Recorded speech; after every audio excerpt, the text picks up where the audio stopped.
Poppin' T Squad, it's your girl Keisha, and today I am here with my all tea, all shade Real Housewives of Atlanta season 14, episode 1 review. I must say that the season premiere episode was quite good, and I was pleasantly pleased with the outcome of it all. Want to remind you guys that Tuesday, I changed the date. Tuesday, I will be going live around 6 p.m., 7 o'clock that day for my bag giveaway since I reached 50,000 subscribers. So make sure that you guys have your notifications on so you know when I go live Tuesday afternoon, night, whatever you want to call it, to do my bag giveaway. Is something you do not want to miss.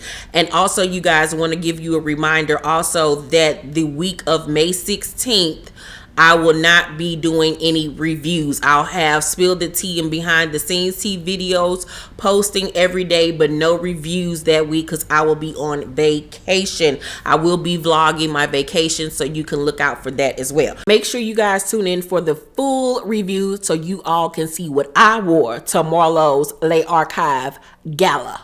Okay, now let's get into tonight's episode because it was quite good. We start off the episode with Kenya at practice for Dancing with the Stars, but she's in Atlanta. She's not in Los Angeles. She had to come home at some point, to be with her daughter. I actually watched her on this past season of Dancing with the Stars. She did very, very well. Her dance where she played Rizzo was by far her best dance of the season, and right after that she got cut, but nonetheless she did a great job.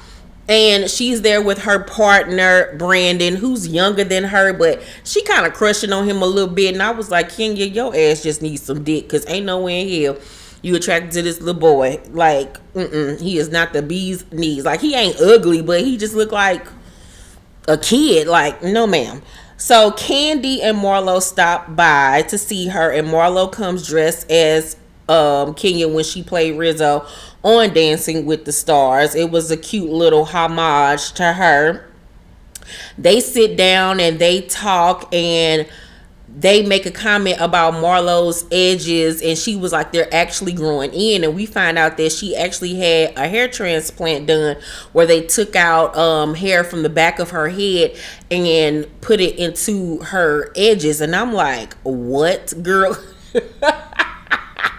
But then when they showed the close-up of her edges, I'm like, ain't that a wig? That ain't her hair. That's a wig, if I'm not mistaken.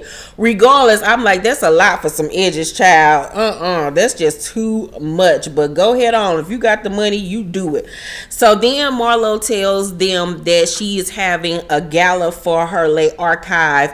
She rents out her clothes to music videos, movies, and television shows, which is honestly a very smart idea. I think that is a genius idea for somebody like Marlo, who loves fashion as much as she does and knows about the industry and has all of these archival pieces. That is a phenomenal idea.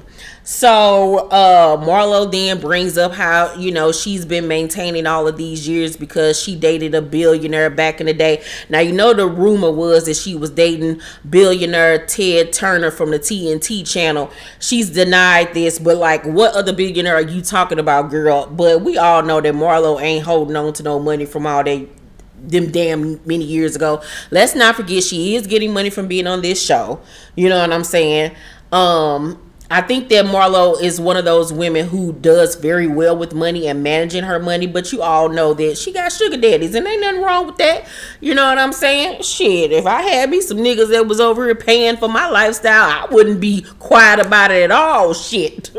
Living a good life. Yeah. So then Sheree walks in. Sheree is back, honey. Sheree is back and in effect. This is Sheree's, is this her third time coming back to the show? Yeah, her third time coming back to the show. Hopefully this time it works out for her, child. So she sits down with the girls, and Kenya asks about Tyrone immediately. And, she was like, he's paroled. He's in Philly. He's not in Atlanta. He's paroled there because, he on house arrest or whatever. And Sheree also goes on to say how she actually likes Kenya now. She was like, back in the day, she was an evil bitch. But since she had Brooklyn, she's calmed down quite a bit and she's very likable and they get along now, which I'm very happy about because I like it, period, when Kenya gets along with the other girls because I just like fun Kenya, period. But I do like shady Kenya as well. Then we go to Sheree. No, Candy asked, one of them girls asked her, how was it the first time she and Tyrone bumped uglies? And she was like, well, it was quick. But that's to be assumed, consider the nigga just got out of jail. But then she goes on to say that they're practicing abstinence. And they all was like, huh? And I was like, what? Like, what the fuck is you talking about, girl? I'm not understanding this at all. She says the reason why is because she wants to make sure that he's the same person outside of prison that he was inside of prison.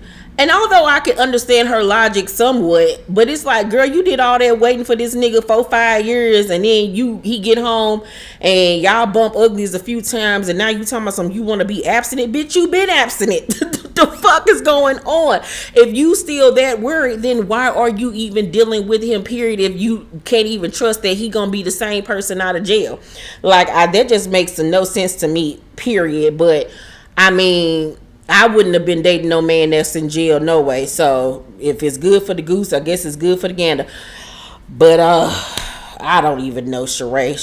Was it me or did Sheree's face look different? Did it look like her cheeks were fuller than they were in the past? Or am I just not used to seeing Sheree after so many years? Because I don't follow her on social media. So it's been quite a while since I like straight up looked at her face. But her face looked fuller for some reason. But she hasn't gained any weight or anything like that. Sheree has a really nice body. So, Kenya then goes, they then was, Sheree was like, well, what's going on with you, Kenya? Like, why you all up in my business, bitch? And Kenya says that she and Mark still aren't divorced. And Candy was like, girl, I thought y'all was divorced. She was like, no. She was like, they went on a family vacation in June and he has not seen Brooklyn since.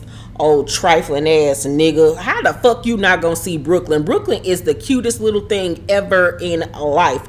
And you ain't seen your baby since then, you nasty deadbeat motherfucker. So she was like, she is done. Like, she's done. She just wants this shit to be done and over with at this point.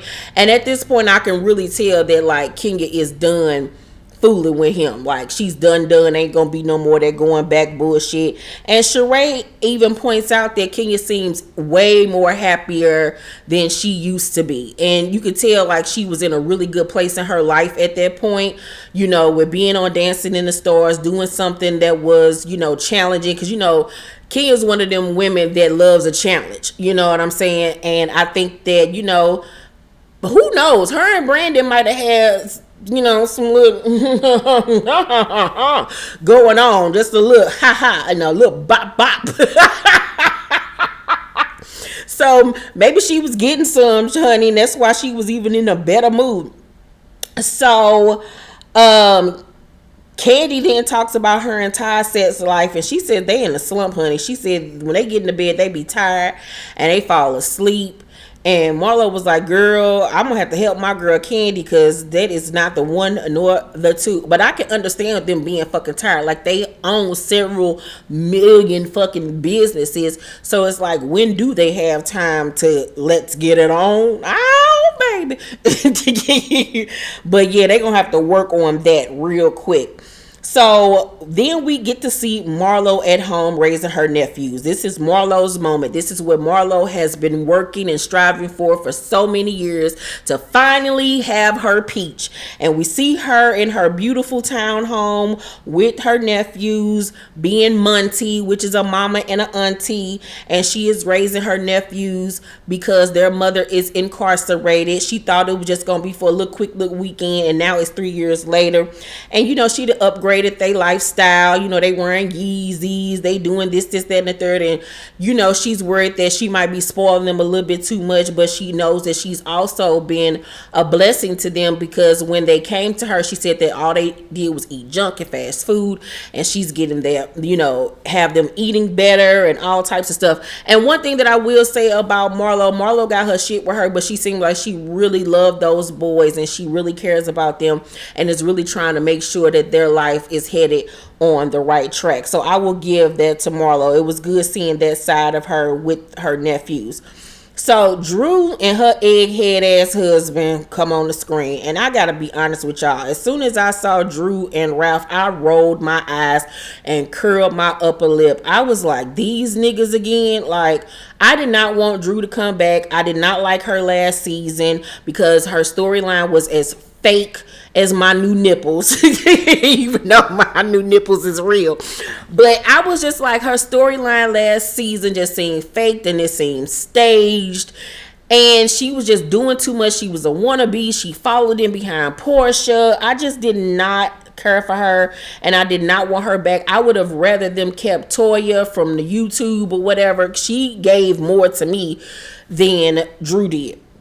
But nonetheless, Drew and that nigga back, and him and his fucked up ass hairline, but okay.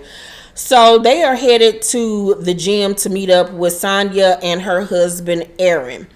And, you know, Sanya Richards-Ross is an Olympian. She's a gold medalist, and her husband was a 2-time Super Bowl winner. They are a sports power couple. So they get to the gym, and Drew tells them that she's the face of a weight loss program.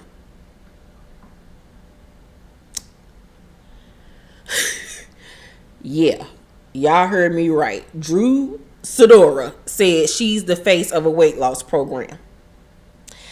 And I'm like, Drew, if you're the face of a weight loss program, I'm the face of a weight loss program. Because what the fuck? Why are you the face of a weight loss program? And even she had to say, you know, I'm not the skinniest person. And I'm looking like, it ain't even about you being the skinniest. You just look lazy as fuck. Like, I just don't understand this business move. I just don't understand it at all. And then we see Sanya and Drew do a race. And of course, Sanya smokes Drew. She wasn't even trying her hardest. She was literally doing a sprint. A cute little jog. She could have very well been skipping, and Drew was running for her life. Drew was running like she was running from the police, god damn it.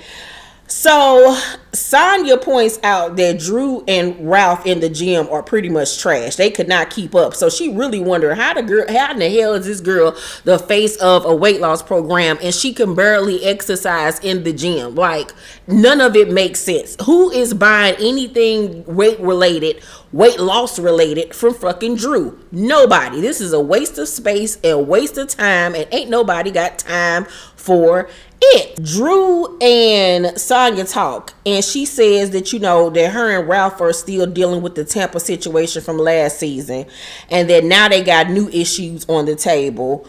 Ralph tells Aaron that he's writing a book and hired an assistant to help him with his business, and that Drew went off.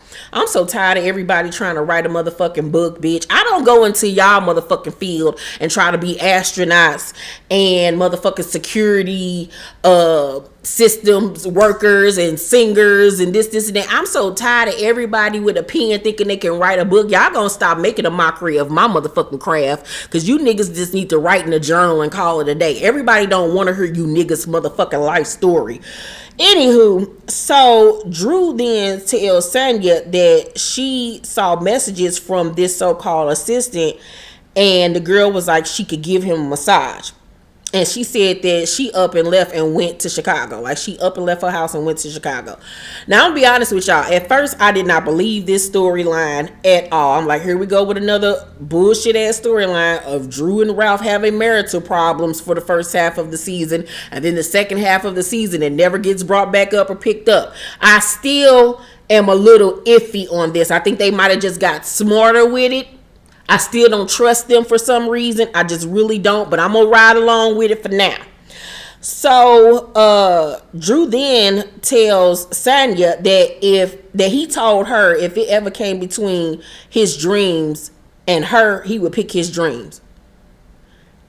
Now, this is why I have to call bullshit, because nobody on planet Earth could ever be this fucking stupid to stay with a nigga that would honestly look you in your face and say some shit like that with all the other shit that y'all supposedly have gone through.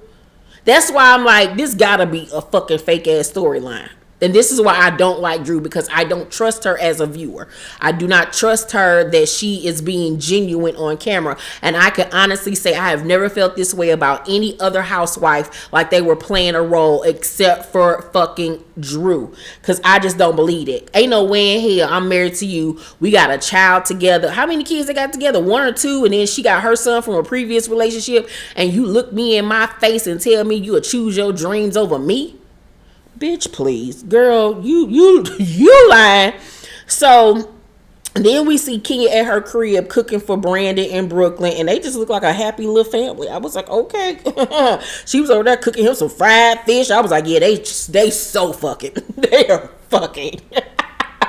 So then the doorbell rings, and it's some model that's coming by the girl's house to invite them to Marlo's gala. So she opens this laptop, child, and it's a video message on there from Marlo. So the girl goes to all of the other ladies' houses, and when I saw that the girl had a fucking laptop in her hand, I was like, are you fucking kidding me, Marlo?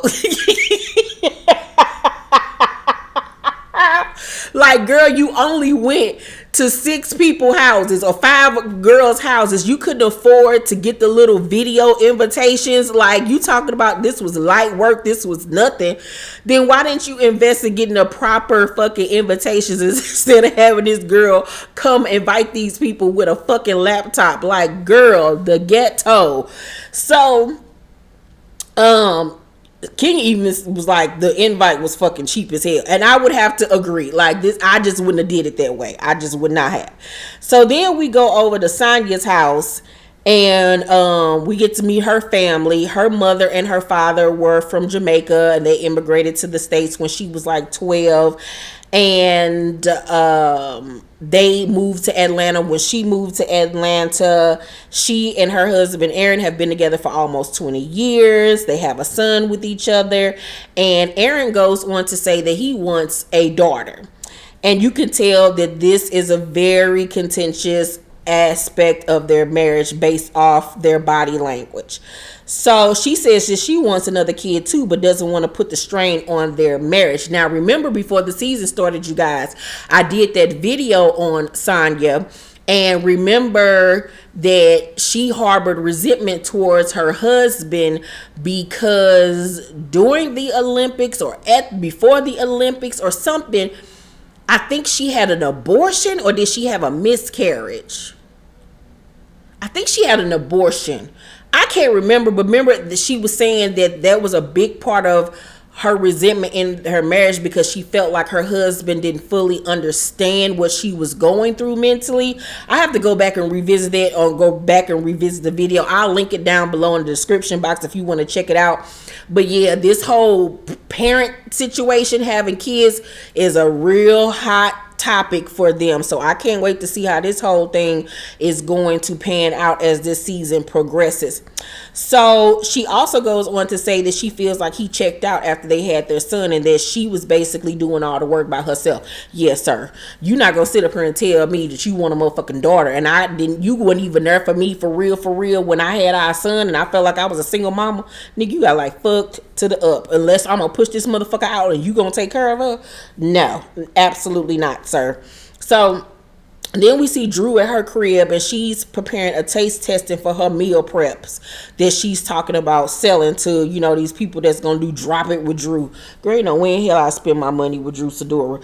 So Sanya and Candy come over to be her taste testers, and we meet Drew's assistant, and right off the bat, I'm looking like, get him off of my fucking screen. He was doing too much and trying, just being, and I don't even want to say way too gay, but he was just being way too flamboyant. And I'm not saying that in a negative way. I'm saying it in a way of, you could tell he was putting on for the cameras. Like, who all, hi boo, how you doing, big, big Candy? And I'm like, girl, calm the fuck down, nigga. Like, even Candy was like, okay, like, nigga, like, simmer down. Okay, we see you. Like, he was just doing team too much, and he was getting on my fucking nerves, and he didn't even say that much, but the little bit he said was irritating as fuck to me. So they go into the kitchen, they eat the food, and they was like, yeah, this is good, this is cool. So Drew was like, you know, she started dropping with Drew because she was body shamed last season, you know, when Kenya made that comment about her weight or whatever. And she goes on to say that, you know, she got a hysterectomy. Now, because I think she had something like, she said endometriosis or something like that. And so she went head on and had a hysterectomy. And then she says when she had the hysterectomy, she got a mommy makeover. And as soon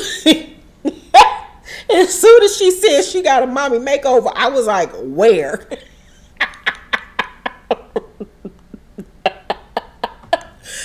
I'm like, bitch, you look the same as you did last season. So then she says that with Drop It with Drew, this program, that she lost 25 pounds in 3 weeks. And I was like, bitch, you are a liar. You are a fucking fibber.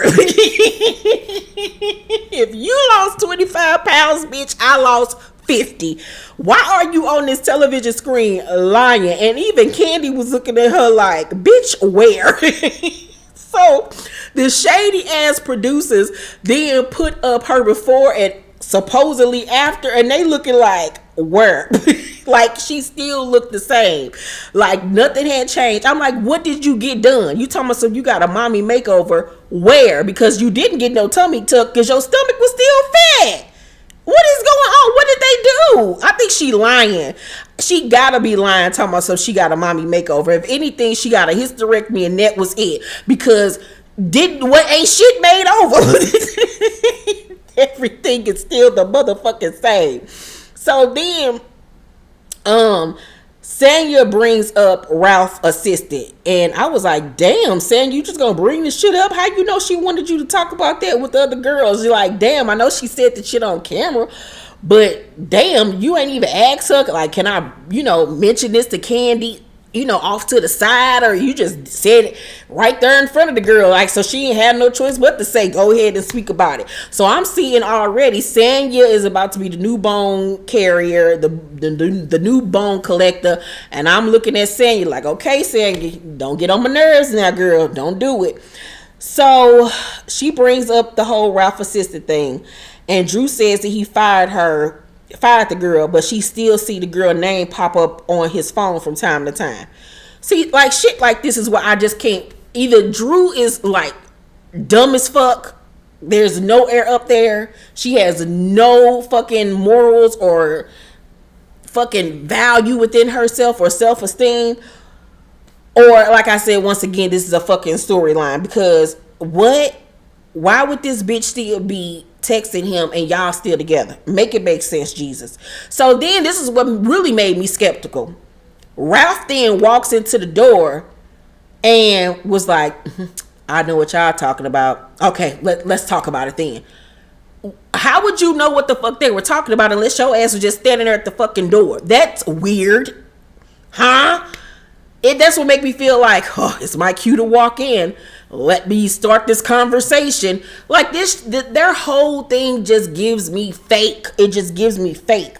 So Ralph trying to plead his case and was like, his back was real messed up. That's why the girl offered him a massage.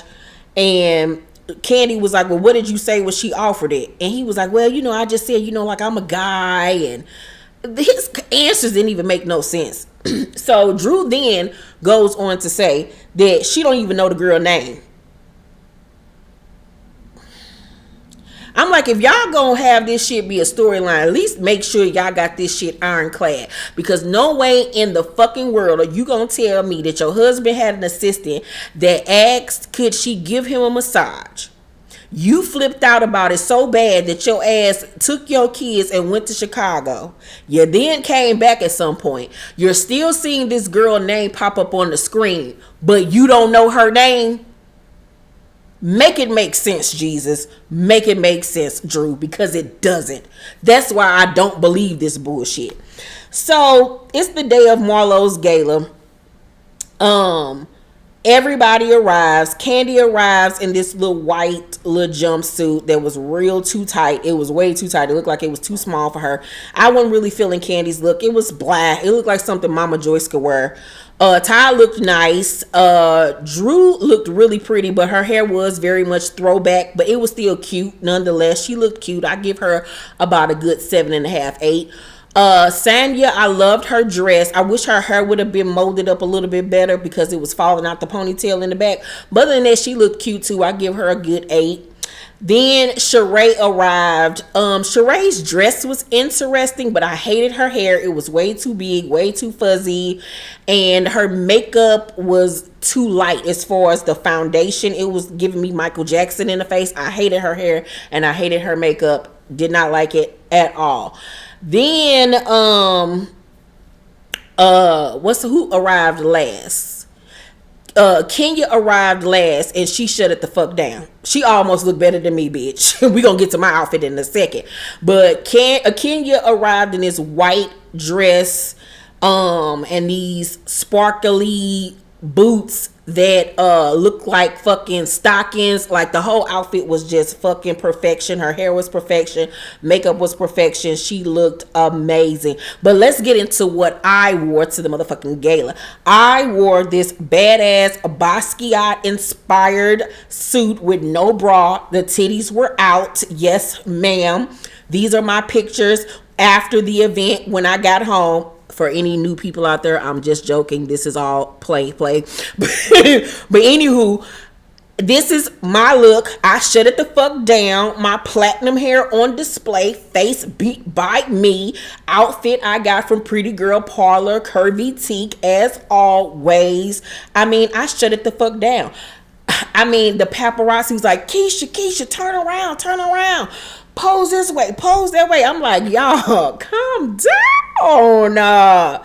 It's just little old me. But everybody was like, girl, where you get your outfit from? And I was like, Pretty Girl Parlor, Curvy Teak. For all the plus size girls, go over there and get you some fire. Y'all know every time I come with my outfits from Pretty Girl Parlor, Curvy Teak, I always come with that heat. So if y'all like this outfit or any other outfit on Pretty Girl Parlor Curvy Teak's website, y'all can use my discount code PYNK20 to get 20% off. Yes, ma'am.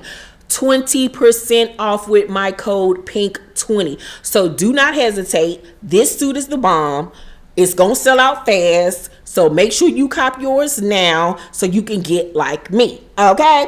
So let's get back to the motherfucking gala. So everybody is wondering, like, are the pieces for sale? Is this gonna be a runway show? Where are the models? Where are the food? Because I'm hungry. And I'm like, y'all hoes ain't never been nowhere. Because literally what Marlo was doing was making like her own Met Gala affair. If you know about the Met, which will be tomorrow, and yes, we will be doing a fashion killer video, me and Sheree.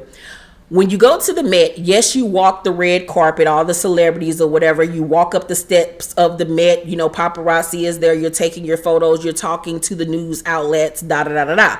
But once you make it inside, you go inside to walk around the museum and look at the pieces that they're going to put on display that year for whatever the theme is. So you literally walk around and look at dresses from Dior, Balenciaga, Givenchy, Balmain, like all of these dope ass labels that put their pieces on, you know, display. There's no models walking around or anything like that. You go in, you have dinner, there's a show, somebody performs, and that's what it is. And you gotta pay like $50,000 for a fucking plate. Like, the shit is crazy. So that's what she was inspired by. Maybe she should have been more descriptive when she did the invites to let people know exactly what to expect. I think that's where she probably went wrong, but I actually loved it. I wish I would have actually gone, because that's some shit that I would have loved to see in real life, because I'm a huge fashion girl, if y'all know that. Some of you all do. So, Sheree then meets Drew and Ralph. And she was like, I've heard a lot about you guys. And Ralph was like, I hope only good things. And Sheree was like, yeah, of course. And I'm looking like, ooh. And now, based off what we're going to see on next week's episode, it all makes sense of why she said that. Because come to find out, they supposedly share the same fucking assistant. So I'm wondering, was the assistant going back telling Sheree shit about them and then telling them shit about Sheree? I can't wait to see how this shit gonna play out, because Sheree shaded the fuck out of them and I was cracking the fuck up. So Marlo, mind you, is still in hair and makeup, child. And it's an hour after the event has started. Kenya arrives, like I said, at this point. She had just been freshly eliminated off of Dancing with the Stars, so she was feeling a little bit down, but she didn't come to the event bringing her, baggage. Sanya is really excited to meet her. They hug, it was a really cute greeting. And Drew say, she don't want no beef with Kenya after last season, and when they didn't get along. And when Kenya arrived, she actually extended a hug to her. And I'm just looking like, if Portia ass was still on this show, you would still be over there rocking with her and paying Kenya dust. But since you are the fucking Lone Ranger and your girl ain't on the show no more, you trying to get friends. I don't like fake assholes. Kenya better than me, because I would have been like, I guess, girl, but would have paid her the fucking dust.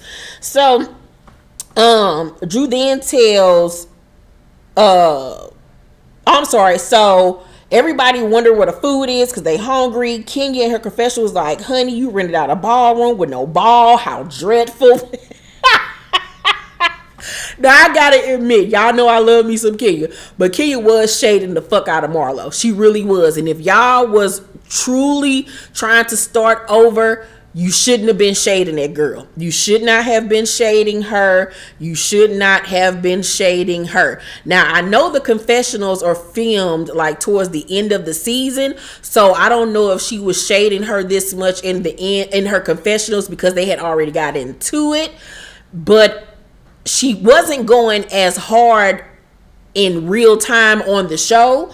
But I will say, based off what we're seeing, Kenya was the one that started it. She was the one that fucking started it. So, she then points out that Le Archive isn't spelled correctly. And Sanya was like, I thought it wasn't. Lord, Marlo over here misspelling shit like Ariane was. So then Drew tells Kenya when they at the bar that it bothered her that they didn't connect last season and she wants to start over on a clean slate. And Kenya was like, okay, let's do it or whatever. I'm like, girl, bye. So then at 9:30, Marlo finally walked her ass into the event with her nephews. And so they talking about, the event, and everybody was like confused as to what exactly the gala was about. So she's explaining what it's about or whatever and explaining the pieces and everything. And when she goes on to explain to everybody, like, well, this piece is something that Foxy Brown wore. This is the outfit that I wore when we were here, and da-da-da. She's giving the story behind all of these pieces. So with that being said, I think that she should have had a runway show. Because then that way she could have had the models coming down the runway and she could have been on the microphone explaining what each piece was. Put the actress or actor or rapper or singer on a big screen to show them in that same piece. And then, go on to tell all of these stylists and people that are in the room, this would be great to put in your client. I know you got Megan Thee Stallion. This will look good on her. That's how she should have sold the pieces, almost like an auction, in that way, to like really get people excited about it. Because when she went to explain about the pieces, it made me even more interested. So Drew was like, so is this just for us? Can I put in the order for that? And Marlo was like, when was your last gig? Are you still in the industry?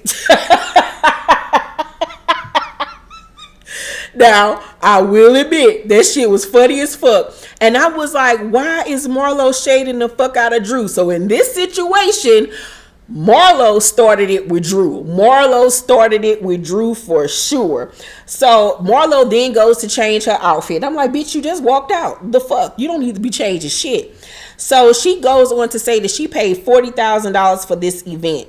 And I was like, I guess you got the money, girl. Go ahead on. So Marlo then comes back out wearing a leather mini dress. I gotta say, the dress was fucking fabulous. If you are a fashion girl, that shit was motherfucking fire.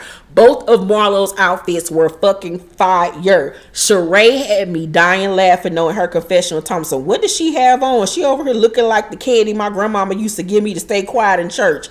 Baby, when them producers put that shit side by side, I fucking hollered because she did. But that dress was fucking fire. I don't give a fuck. So Marlo makes a speech about how she couldn't afford shit and she never thought she'd go to Paris and be able to buy shit and how she make all this money. It really wasn't a very aspiring speech. It could have been better, but this is Marlo. I don't expect too much.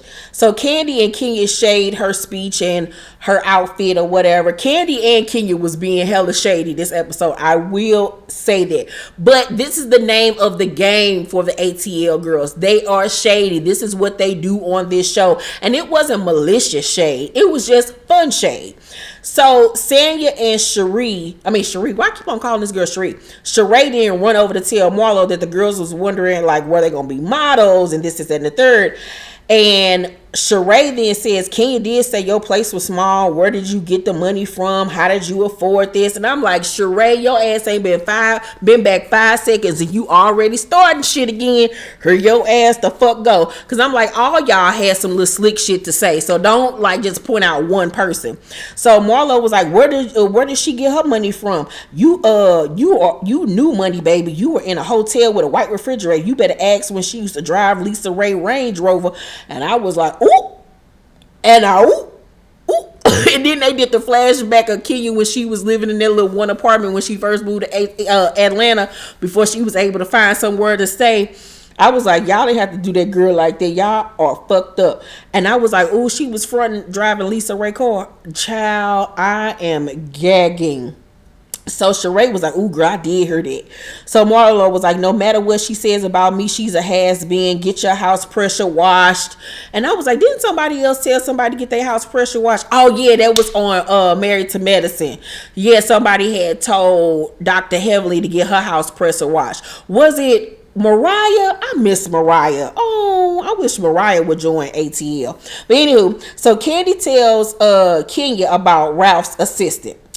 And Candy then goes on to say that she found a girl on Instagram. Now, this is when I was like, well, maybe this shit is true. But then again, I'm looking like, Ralph and Drew remind me of Rashida and Kirk, where they will take this shit all the way to the bank to try to make you believe this storyline is true. So I'm like, this bitch could very well be just a friend of theirs, a cousin that they got playing this so-called assistant. I don't trust them niggas.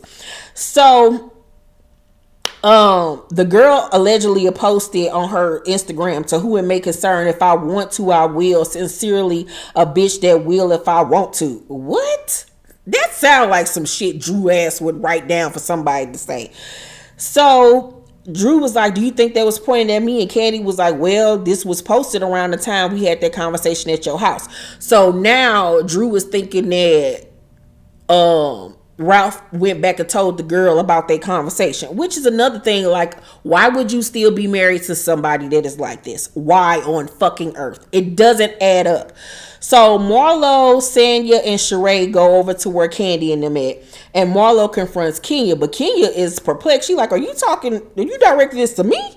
And Marlo was like, if you said it, I fucking am. And Kenya was like, why are you cursing? And Marlo said, because I'm disappointed and hurt. And I think that Marlo was disappointed in her because she really thought that her and Kenya was starting back on a good foot. And so why are you saying little shady things about my event? which I understand. And I will side with Marlo on this. I 100% agree, because like I've said in the past with different shows, if we have agreed to start fresh and start anew with each other, we don't need to even play shade with each other like that, because we know how it can turn left because of our past. So I wouldn't have done none of that if I was Kenya. So I can understand why Marlo's feelings were hurt. So Kenya was like, I'm not going to talk to you if you're cursing. We all talked about stuff. Why are you directing it to me? Now on that end, I agree with Kenya, because everybody has something slick to say. So Candy was like, everybody said a little something. Drew was like, we had questions, so we were asking each other. Marlo was like, well, Drew, I wouldn't even expect for you to understand. And Drew was like, is that what we doing, Marlo? And Marlo was like, I'm appalled at the money girls, the girls that are well traveled. So now you're not only telling Drew that basically, girl, like, you don't get it, like, cause bitch, you ain't shit. But now you telling her she ain't got no money and she not well traveled. Child, the reads.